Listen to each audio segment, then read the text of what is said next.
पयस्वती प्रतिशः सन्तो मध्यम।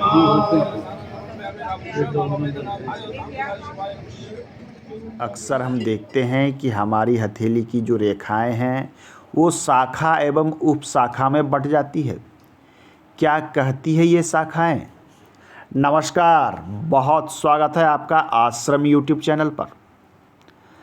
कई बार हमने देखा है कि हमारी हथेली की जो रेखाएं हैं वो 2 से 3 भागों में विभक्त हो जाती है। क्या कहती है ये रेखाएं?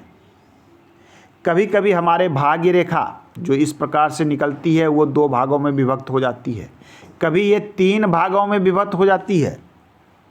कभी कभी हमारी हृदय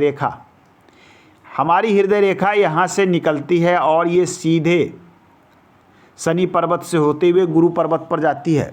यदि आपकी हृदय रेखा यहाँ से निकलती है और ये सीधे गुरु पर्वत तक पहुँचती है, ऐसा व्यक्ति का हृदय विशाल होता है, मन से काफ़ी उन्नत होता है व्यक्ति। ऐसे व्यक्ति के मन में छल कपट की भावना नहीं होती। हृदय से उन्नत, मन से विशाल, सबका भला सोचने वाला, प्रेम में निस्वार्थ भाव रखने वाला ऐसा व्यक्ति होता है। परंतु जब यह रेखा यहाँ पहुँचने के साथ इससे कोई भी शाखा निकलकर 2 भागों में विभक्त हो जाए और इस प्रकार की स्थिति बना ले और उसके एक ब्रांच नीचे जाकर इस रेखा को टच कर दे या क्रॉस हो जाए, यदि यह स्थिति आपके हथेली में बन रही है तो आपको सावधान रहने की आवश्यकता है। यह स्थिति बताती है कि व्यक्ति जो विचार से स्वच्छ है, स्वच्छंद है, व्यक्ति किसी प्रकार के छल कपट में नहीं रहता, हृदय से साफ है। ऐसे व्यक्ति के भावनाओं से अक्सर लोग खेलते हैं और ऐसे व्यक्ति लोगों के बहकावे में आकर गलत डिसीजन लेता है और नुकसान का कारक बनता है। आपके हथेली में यदि इस प्रकार का कोई ब्रांच बन रहा है, 2 मुखी रेखा बन रही है और उसका एक रेखा इस रेखा को टच कर रही है, तो आप सावधान रहें। आप लोगों के बहकावे में आकर गलत कार्य करेंगे और आपको नुकसान होगा।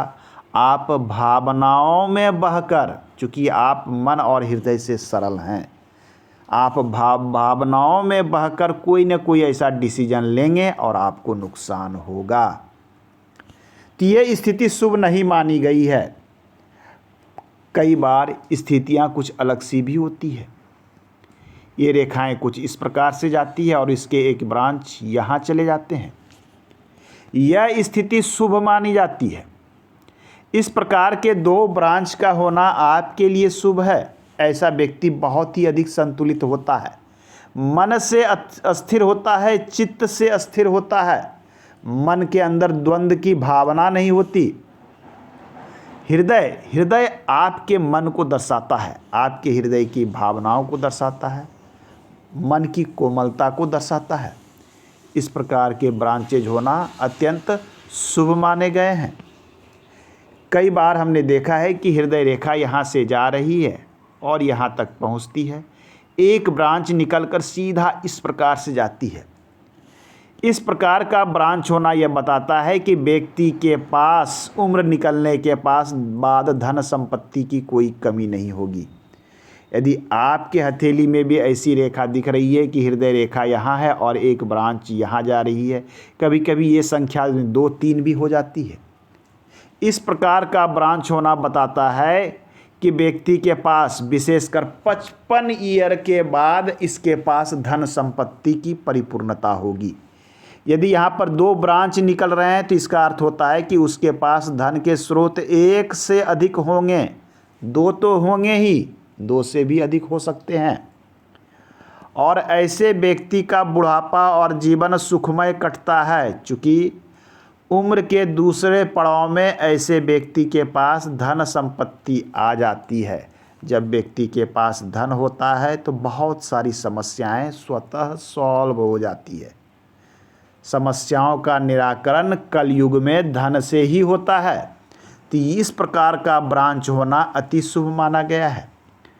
कई बार ये ब्रांच आपके हृदय रेखा ऐसे जा रही है, एक ब्रांच यहाँ से निकलकर सीधा यहाँ चला जाए, यह ब्रांच भी काफ़ी शुभ होता है। बहुत अधिक संभावना है कि कि ऐसे व्यक्ति को सरकारी क्षेत्र से लाभ होगा, गवर्नमेंट सेवा में भी जा सकते हैं। ऐसे व्यक्ति बिजनेस में भी सफल होते हैं। ऐसे व्यक्ति का नाम बहुत होता है, यश बहुत होता है, सम्मान बहुत मिलता है। यदि इस ब्रांच के ऊपर में तारे के नुमा, स्टार नुमा कोई चिन्ह बनता हो तो इस व्यक्ति को अपने नाम और ब्रांड के कारण प्रसिद्धि बहुत अधिक मिलती है। यह प्रसिद्धि इस व्यक्ति के किसी कला या कार्य के कारण मिलती है। यह अति शुभ चिन्ह माना जाता है। तो आप देखें कि आपकी हृदय रेखा से शाखा निकलकर कहाँ जा रही है। हृदय रेखा से ऊपर की ओर जाने वाली शाखा शुभ ही होती है लगभग मामले में, चाहे वो गुरु पर्वत पर जा रही हो, चाहे वो शनि और गुरु पर्वत के बीच में जा रही हो, या फिर शनि पर्वत पर जा रही हो, यह भी शुभ होती है। या फिर ये शाखा सूर्य पर जा रही हो, यह स्थिति भी शुभ होती है। यदि कोई ब्रांच यहाँ से निकलकर गुरु पर जाए, यह स्थिति भी शुभ होती है। परंतु इससे नीचे की ओर निकलने वाली रेखाओं से आपको सावधान रहनी चाहिए। रेखाएं कई स्थान पर नीचे की ओर निकलती है। यदि यहाँ से निकलकर कोई रेखा जाती है और ये नीचे छू लेती है तो इस स्थिति में भी आपको सावधान रहने की आवश्यकता है, क्योंकि यहाँ से जो भी रेखा निकलेगी वो आपके भाग्य रेखा को काटेगी। तो जिस उम्र में ये आपके भाग्य रेखा को काटेगी उस उम्र में धन से संबंधित समस्या उत्पन्न कर देगी। तो कुल मिलाकर यदि देखा जाए तो किसी भी रेखा का दो मुखी होना या तीन मुखी होना कभी शुभ परिणाम भी देता है तो कभी अशुभ परिणाम भी देता है। आप देखें, आपके हथेली में दो मुखी रेखा है क्या हृदय रेखा दो मुखी है, या फिर आपकी मस्तिष्क रेखा दो मुखी है। कई बार हमारी लाइफ लाइन भी दो मुखी हो जाती है। अन्य रेखाओं की चर्चा हम अगले अंक में करेंगे। आज के अंक में इतना ही, मिलते हैं अगले अंक में।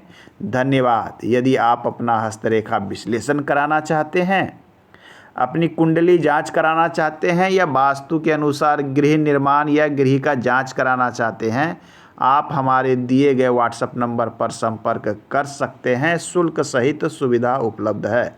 धन्यवाद।